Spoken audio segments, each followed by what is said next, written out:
As the real estate market slows down, there are some experts now saying we're entering a buyer's market. So what does a buyer's market look like? And what are the markers that experts turn to know that if we're in one or not? This morning, we are joined by Mortiza Haider, professor of real estate management at Toronto Metropolitan University. Good morning to you. Good morning.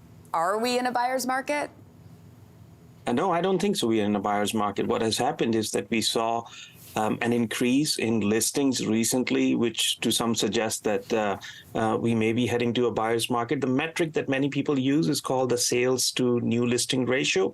And essentially, if it's between 40 to 60%, then it's a balanced market. And as sales to listing ratio declines, it becomes more of a buyer's market. If it goes up, it becomes a seller's market.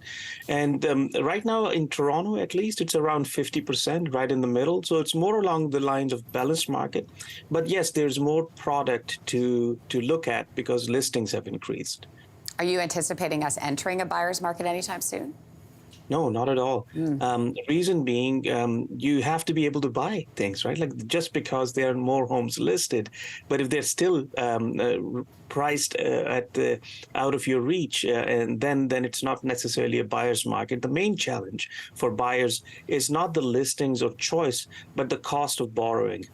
We went up from the Bank of Canada's overnight rate of, say, 0.25% last year to now 5%.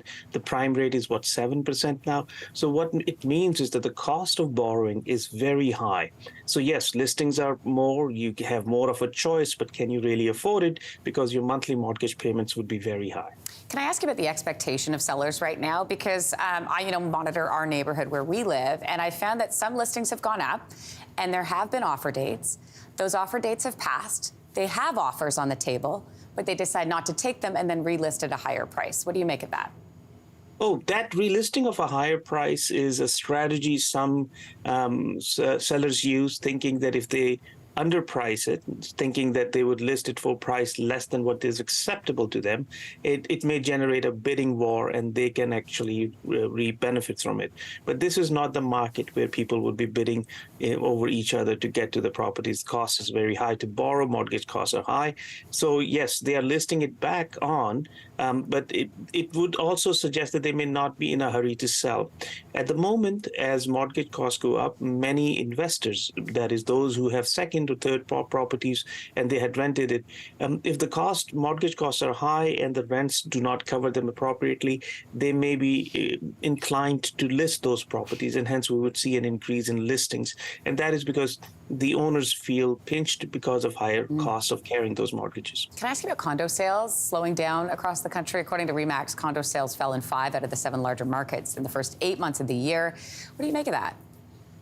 I think it's still so condominiums are mostly in the central part of the city. They are more in urban core than outside.